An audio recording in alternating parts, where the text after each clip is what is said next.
반갑습니다. 저는 앞서 소개해 주신 대로 포천의 옆 동네죠. 옆 동네인 이 포천에 있는 엘림교회에서 사역을 하고 있는 남약인 목사라고 합니다.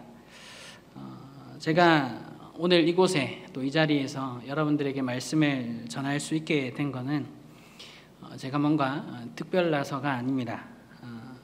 오늘 정말 특송을 제가 들으면서 참 많이 마음에 와닿았는데 정말 저를 부족한데 하나님께서 이 목회자로 세워주셨기 때문에 제가 이 자리에 서 있을 수 있는 것 같습니다. 그리고 또 개인적으로는 또 우리 양창국 담임 목사님께서 제가 대학원 다닐 때부터 함께 또 물심양면으로 또 같이 운동도 하면서 또 도와주시고 또 지금은 또 여러 방면으로 또 관심을 쏟아두신 덕분에 또 제가 이곳에 있는 것 같고요. 그리고 또 우리 보아스 성교회가 또 교단교회라는 이유만으로 또 아무 조건 없이 또 기도해 주시고 또 후원을 해 주시고 또 섬겨 주셔서 제가 이 자리에 있는 것 같습니다. 그리고 또 많은 성도님들께서 또 이 예배를 위해서 기도해 주셨기 때문에 또 이 자리에 제가 서서 말씀을 전할 수 있게 된 것 같습니다. 부족한 저를 또 이 말씀을 전할 수 있는 이 귀한 자리에 불러주셔서 참 감사합니다. 제가 사역하고 있는 엘림교회에 대해서 여러분들이 잘 모르실 것 같아서 잠시 말씀을 좀 드리겠습니다. 저희 교회는 2023년 4월 30일에 교단에서 정식적으로 설립 허가를 받은 이제 갓 2년이 지난 교회입니다. 그런데 실제로는 저희 교회는 2020년 11월 1일에 시작이 되었습니다. 그때 무슨 일이 있었는지 다들 아시죠? 코로나입니다. 코로나가 굉장히 한창일 때 나라에서는 모이지 말라고 그렇게 기존 교회도 뜯어말리고 있던 그때에 어떤 이유에서 그런지 모르겠지만 저희 가정에서부터 또 예배가 시작되었습니다. 지금 이렇게 돌이켜 생각해 보면 왜 그때 시작하게 되었지라는 그런 생각도 들지만 또 한편으로는 제가 생각할 때에 그때가 아니었으면 제가 목회자로 또 엘림교회를 이렇게 설립하면서 이렇게 사역할 수 있을까라는 생각이 드는데 아마 그때 아니었으면 제가 이 자리에 있지도 못했을 것 같습니다. 왜냐하면 그때는 제가 사역을 조금 쉬면서 저도 이 핑계 저 핑계를 대고 하나님 조금만 더 있다가 조금만 더 쉬다가 조금만 더 제 일을 하다가 제가 좀 할게요 라고 하며 마치 구약시대의 요나 선지자처럼 그렇게 말씀을 듣지 않고 미루고 있었던 그런 시기였기 때문입니다.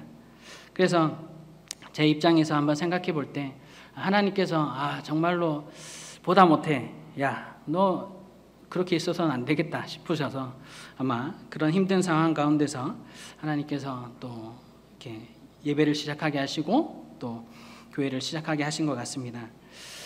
그 결과 또 지금까지 이렇게 은혜로 사역하고 있고 또 제가 지금 이 자리에 서 있게 된 것 같습니다. 저희 교회에 대해서 잠시 말씀드리면 저희 교회는 지금 현재 초등학생과 청소년이 합쳐서 한 약 10명 정도가 거의 고정적으로 지금 출석하고 있고 또 작년은 한 12명 정도 이렇게 출석을 하고 있습니다.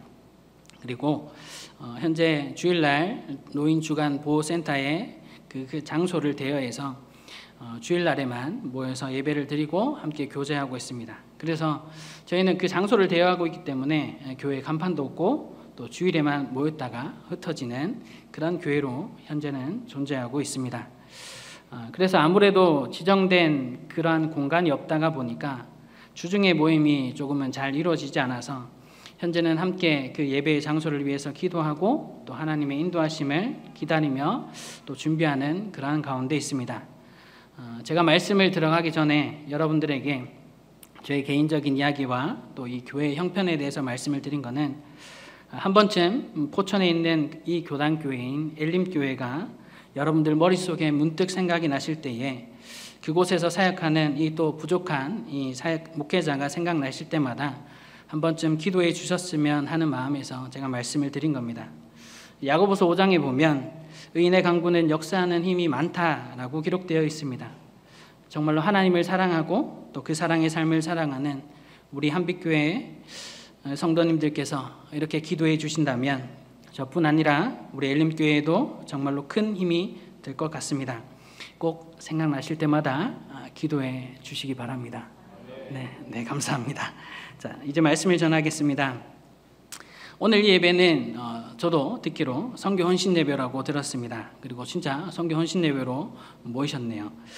저도 어릴 때부터 모태신앙으로 자라서 선교 헌신 예배를 굉장히 많이 들었습니다. 그런데 제가 헌신 예배를 이렇게 참석하면서도 선교가 과연 뭐지? 라고 하는 그 생각조차도 하지 않고 그냥 그 자리에 나와서 예배를 드렸던 것 같습니다. 그러면서 당연히 선교라고 하는 것은 외국에 나가서 그 사람들에게 복음을 전하는 것, 그것만 생각했지 다른 것을 선교라고 생각해 보지 않았습니다. 여러분들은 이 자리에 이 선교에 대해 어떤 마음과 어떤 생각을 가지고 혹시 이 자리에 나와 계십니까?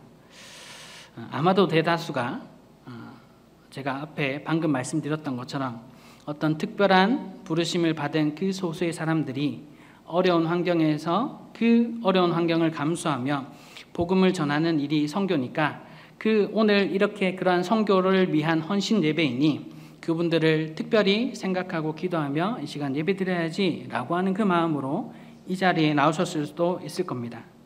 그러나 오늘 제가 여러분들과 함께 말씀으로 도전하며 나눌 이 선교는 단순히 다른 나라에 가서 힘겹게 복음을 전하는 것만을 의미하는 것이 아니라 더 본질적인 의미에서 이 선교를 한번 생각해 보려고 합니다. 물론 이 선교라는 말을 정의하기에 따라서 다르긴 하겠지만 일상적으로 우리가 사용하는 말 가운데 이 선교란 적어도 이 타 지역에 가서 복음을 전하는 것만을 말하는 것이 아니라는 것은 우리는 분명히 알아야 합니다. 그 예 중에 우리가 가장 쉽게 접하는 말이 있습니다. 그게 바로 선교원입니다. 한국에 있고 한국 사람을 대상으로 하지만 우리는 그곳을 선교원이라고 부르고 있습니다. 이것은 앞서 말했던 이 다른 나라에서 복음을 전하는 그 의미로 사용되는 그 선교라는 말로는 우리가 충분히 설명을 할 수 없습니다. 그렇다면 과연 선교란 무엇으로 우리가 생각하며 받아들여야 할까요? 제가 대학교 다닐 때 이 선교와 관련한 그 수업을 들었던 적이 있습니다. 그때에 고신층 목사님이셨던 이 이복수 교수님께서 학생들에게 수업 첫 시간에 똑같이 질문하셨습니다. 학생 여러분, 여러분들은 선교가 과연 뭐라고 생각하십니까? 그때 대부분 학생들이 지금 저나 또 여러분들이 생각하는 것처럼 그런 흔한 대답을 내놓았습니다. 교수님께서는 그 모든 대답을 다 들으신 이후에 본인이 생각하시는 선교에 대한 그 정의를 설명해 주시는데 뭐라고 하시냐면 선교란 복음을 가지고 교육, 문화, 의료 등 모든 것을 하는 그 행위의 총체입니다 라고 말입니다. 다시 한번 더 말씀드리겠습니다. 선교란 복음을 가지고 교육, 문화, 의료 등 모든 것을 하는 행위의 총체가 바로 선교다라고 이렇게 말씀하셨습니다. 쉽게 말해서 복음을 믿는 자가 그 복음의 정신을 가지고 하는 그 모든 일들, 그것들이 다 선교다라고 이렇게 말씀하신 겁니다. 저는 이 교수님께서 말씀하셨던 이 선교에 대한 그 정의에 대해서 지금도 깊이 공감하며 또 지지하고 있습니다. 왜냐하면 선교란 특정한 부르심을 받은 그 특별한 사람들에게만 주어진 것이 아니라는 것을 우리는 성경에서도 충분히 발견할 수 있기 때문에 그렇습니다. 그 말씀의 대표적인 예가 바로 예수님께서 부활하신 이후에 제자들에게 하셨던 명령인 흔히 우리가 지상명령으로 알고 있는 그 마태복음 28장에도 기록되어 있습니다.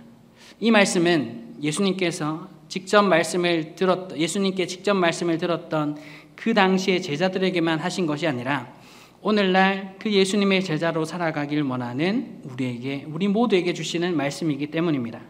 그렇기 때문에 우리는 선교의 그 사명을 특정한 누군가에게만 제한해서는 안 되고 또 특정한 장소에서만 국한시켜서도 안 된다는 겁니다. 오늘 우리가 살펴볼 본문에서는 이 예수님에게 이 선교의 사명을 부탁받은 그 사람들에 대한 기록이 기록되어 있습니다. 오늘 말씀을 통해서 그 사람들의 공통점이 무엇인지 한번 찾아보고 그 삶에 주어진 이 선교의 사명을 우리 삶 가운데 적용하며 도전하고 또 은혜를 나누는 그러한 귀한 시간이 되었으면 좋겠습니다. 오늘 본문 말씀이 마가복음 16장 전에 몇 장이 있는지 아시죠? 15장이 있습니다. 네, 15장에는 예수님께서 십자가에 잡히시던 그 현장 가운데 등장하고 있는 세 그룹의 사람들에 대한 기록이 있습니다.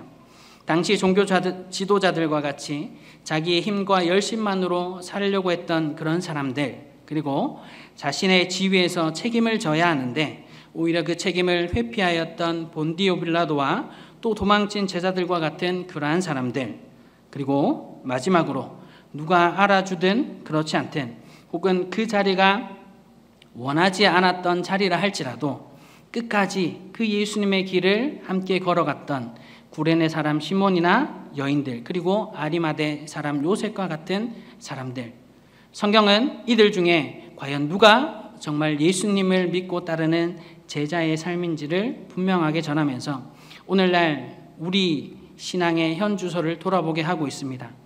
믿음의 삶을 살다 보면 때론 우리도 억지로 끌려가는 순간을 맞이할 때도 있을 것이고 또 정말 원해서 기꺼이 믿음의 삶을 헌신하며 나아갈 때도 있을 것입니다. 그런데 무엇보다 중요한 건 이유야 어찌되었든 그 길을 끝까지 포기하지 않고 걸어가는 것, 그것이 가장 중요하다는 것입니다.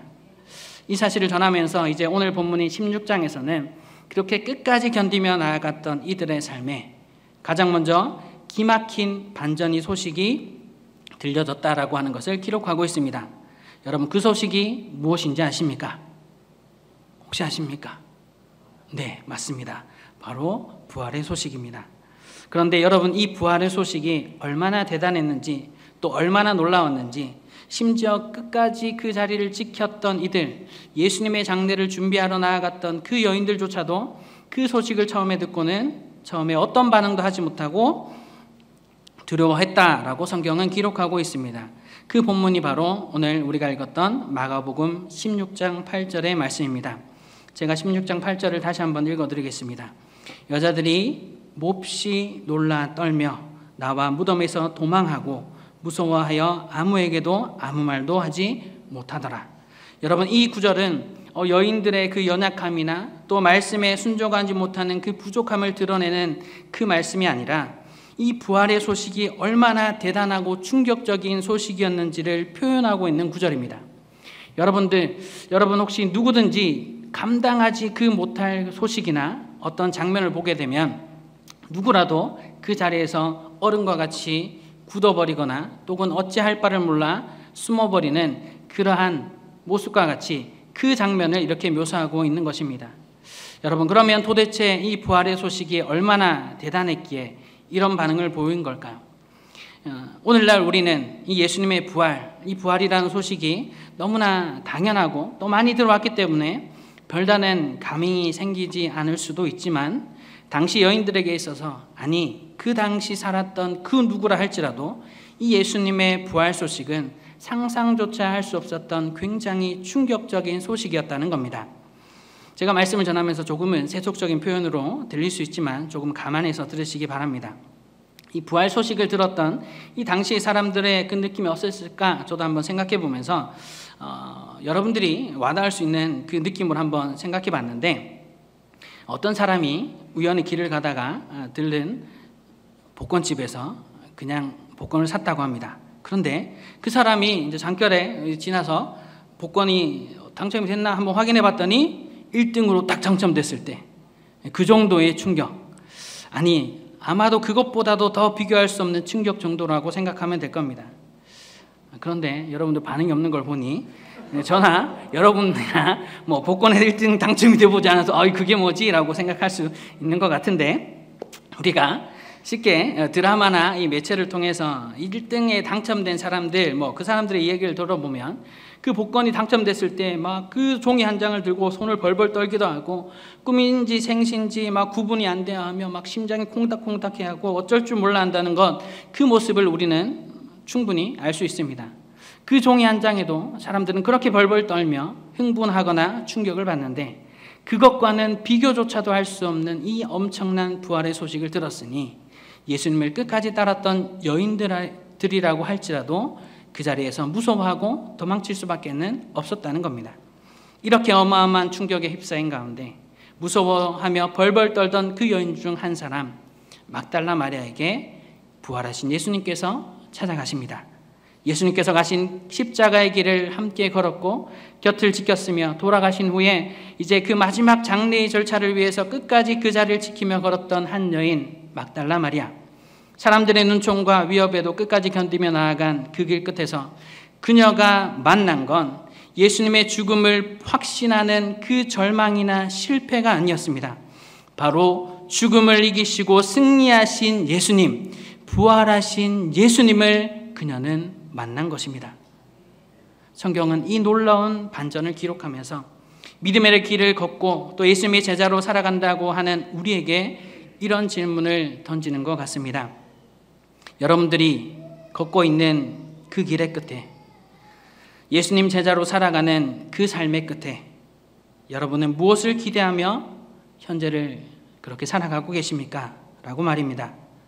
분명히 우리도 머리와 지식으로는 주님 저도 부활을 기대합니다 라고는 하겠지만 어쩌면 우리는 이 부활보다 다른 세상의 것을 더 기대하고 또 소망하는 삶으로 오늘 주어진 하루를 또 견디며 살아가고 있는 건 아닌지 한번 돌아봤으면 좋겠습니다. 여러분, 이 자리에 있는 목회자인 저도 별반 다르지 않습니다. 저 역시도 믿음의 삶을 살아가고 제자의 삶을 살아간다고 하지만, 그래서 견디며 살아가고 있다고 하지만 세상의 만족과 기쁨, 성공을 위해서 수고하며 애를 쓰는 저 자신을 볼 때가 훨씬 더 많습니다. 이런 연약한 모습을 보이는 사람들, 그런데 과연 그들에게도 소망이 없는 걸까요? 여인들처럼 계속해서 끝까지 그 자리를 지킨 이들에게만 이 반전의 소식, 놀라운 소식인 이 부활의 소식이 들려지는 걸까요? 그렇지 않습니다. 부활의 소식은 시골로 가던 제자, 낙담해하며 그 길을 걷고 있던 제자들에게도 들려지게 됩니다. 심지어 막달라 마리아와 두 제자를 통해 예수님의 부활 소식을 듣고도 여전히 믿지 못했던 그 예수님 가장 가까이 있다 도망쳤던 그 제자들에게도 부활 소식이 들려졌습니다. 여러분, 이것이 바로 우리가 꼭 기억해야 하는 하나님께서 우리에게 베풀어 주시는 놀라운 은혜입니다. 부활 소식은 특정한 사람들에게만 주어지는 것이 아닙니다. 끝까지 믿음의 길을 걸어가는 사람들은 물론이고 큰 충격으로 낙담하며 힘을 잃은 사람들, 심지어 믿음을 배반하고 잠깐 돌아섰던 그런 사람들에게까지 차별 없이 들려지는 그 은혜의 소식이 바로 예수 그리스도의 부활 소식이라는 겁니다. 성경 이렇게 놀랍고 측량할 수 없는 이 은혜인 부활 소식이 우리 모두에게 전해졌다는 것을 분명하게 전하고 있습니다. 그리고 그 부활의 소식이 오늘 말씀을 들고 서 있는 저나 또 이 자리에 있는 여러분 모두에게 들려졌다는 것도 말씀하고 있습니다. 우리 모두는 이런 놀라운 은혜를 선물로 받고 사는 사람들입니다. 여러분, 그런데 여기서 성경은 한 가지 더 중요한 사실을 기록하며 나아갑니다. 그것은 이 은혜를 경험한 이들의 삶에 대한 부분입니다. 이 은혜를 경험한 자들에게만 바로 삶의 목적, 사명이 주어지게 됩니다. 어찌할 수 없는 그 두려움과 좌절, 배신의 삶에서 놀라운 은혜의 소식인 이 부활의 소식을 들은 이들에게 예수님은 사명을 주십니다. 그 사명이 바로 선교입니다. 슬퍼하고 두려워하던 막달라 마리아는 예수님을 만나고 예수님의 그 죽음에 슬퍼하던 이들을 찾아가 예수님의 부활 소식을 알리는 선교의 삶을 살게 됩니다. 시골로 가던 두 제자 역시 마찬가지로 예수님을 만난 이후에 제자들에게 찾아가 예수님의 그 부활 소식을 알리는 선교의 삶을 살게 되었습니다. 그러면 도망친 제자들, 오랫동안 예수님을 따라다녔던 그 제자들은 어땠을까요? 예수님의 부활을 경험한 이들이 전하는 생생한 부활의 소식을 전해 듣게 되지만 그들은 처음에는 도무지 믿지 못했습니다. 마가복음에는 등장하지 않지만 한 번쯤은 우리가 들어봤을 성경의 내용 중에 요한복음에 보면 도마라는 그 제자가 부활하신 예수님을 만났다라고 하는 그 다른 제자들에게 나는 예수님의 그 손의 못자국과 옆구리를 보고 만져봐야 믿겠다라고 그렇게 말한 것처럼 예수님의 제자들은 이 부활을 경험한 이들을 통해 예수님의 부활 소식이 들려졌음에도 불구하고 믿지 못했다는 겁니다. 이렇게 믿지 못하게 되자 예수님께서는 그들에게 직접 찾아가십니다. 부활하신 예수님께서 직접 찾아가신 이 사건을 통해서 드디어 그렇게 믿지 못했던 그 제자들에게도 이 부활 소식이 온전히 전해지게 됩니다. 그리고 그 이후 그들도 선교의 삶을 살게 됩니다. 그런데 여러분, 여기서 우리가 한 가지 분명히 짚고 넘어가야 하는 게 있습니다. 그건 예수님께서 믿지 않는 제자들을 찾아가셔서 그들에게만 책망의 말씀을 하셨다는 겁니다. 두려워하던 막달라 마리아나 낙담하며 시골로 가던 제자들에게 책망하지 않으셨습니다. 예수님께서는 이 제자들에게만 책망하셨습니다. 마가복음 16장 14절에 보면 이렇게 기록하고 있습니다. 그 후에 11 제자가 음식 먹을 때에 예수께서 그들에게 나타나 그들의 믿음 없는 것과 마음이 완악한 것을 꾸짖으시니 이는 자기가 살아난 것을 본 자들의 말을 믿지 아니함일러라. 여러분, 예수님께서 책망하신 그 이유는 바로 그들이 부활을 경험한 이들이 전하는 소식을 듣고도 믿지 못했기 때문입니다. 물론 여러분, 의심할 수도 있고 또 믿지 못할 수도 있습니다. 그만큼 이 부활의 소식은 놀랍고 그리고 충격적인 소식이었기 때문입니다. 그런데 다른 사람들도 아닌 예수님과 함께 지냈던 제자들, 말씀을 들었던 그 제자들이 이렇게 생생하게 전하는 이들의 부활 소식을 그들 귀에 들려졌음에도 불구하고 믿지 못했다는 그 사실은 3년간 함께 하셨던 그 예수님에게 있어서는 매우 큰 실망과 아쉬움을 주는 모습이었다는 겁니다. 예수님을 따라다녔던 제자들이 다른 사람들과 전혀 다를 바 없는 그 모습을 예수님께서는 책망하신 겁니다. 우리는 이렇게 제자들을 꾸짖으시며 한탄하시는 그 예수님의 그 말씀에 우리는 귀 기울일 필요가 있습니다. 여러분, 우리도 열심히 신앙생활하며 말씀도 듣고 제자로, 예수님 제자로 하나님 백성으로 살아간다라고 고백은 하고 있지만 정말 예수님의 부활을 믿고 그 부활 소망으로 내가 살아가고 있는지 우리는 늘 점검해야 합니다. 지금은 하늘나라에 가신 제가 교단신학교에 다닐 때 조지신학 교수님이셨던 우리 유광원 교수님께서 제가 1학년 첫 시간에 이런 예화를 들려주셨습니다. 러시아 최초의 우주인인 유리 가가린에 대한 이야기입니다. 이 유리 가가린이라고 하는 사람이 성공적으로 우주 비행을 마친 뒤에 대대적인 이 파티가 러시아에서 열렸다고 합니다. 그 파티에 당시 러시아의 지도자이며 또 무신론자였던 후르시초프라고 하는 그 사람이 이 유리 가가린을 한쪽 구석에 이렇게 불러서 이렇게 물어봤다고 합니다. 가가린, 그곳에 올라가 정말 그분을 보았는가? 이 질문에 가가린은 잠시 생각을 하고는 네, 보았습니다 라고 대답을 했다고 합니다.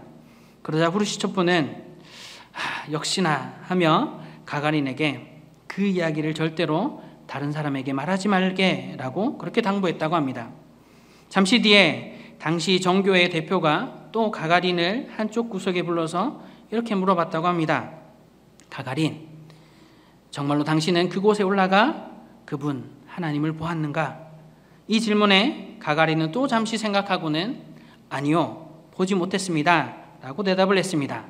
그러자 이 정교회 대표가 역시나 하는 표정으로 가가린에게 그 이야기를 절대로 다른 사람에게 말하지 말게 라고 말했다는 예화입니다.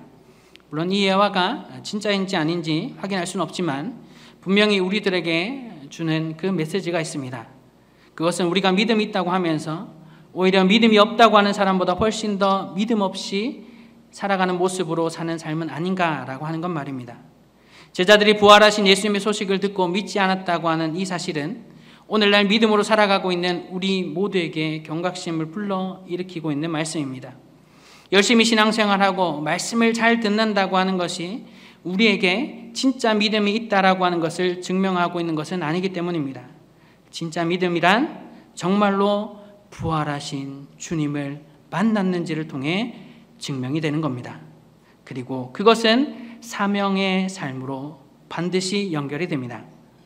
예수님을 버리고 도망쳤던 제자들이었지만 부활의 소식을 듣고도 믿지 못해 책망을 받았던 그 제자들이었지만 부활의 주님을 만난 이후에 다시 이제 제자의 삶으로 돌아오게 되었고 또한 그 이후의 사명에 붙들린 삶을 살게 됩니다.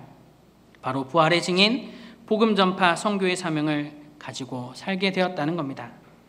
끝까지 예수님의 곁을 지켰던 여인 막달라 마리아, 시골 엠마오로 터벅터벅 걸어가던 두 제자, 그리고 책망을 받았던 예수님의 제자들까지 모두 부활의 주님을 만남으로 증인의 삶, 선교의 사명을 살게 된 것입니다.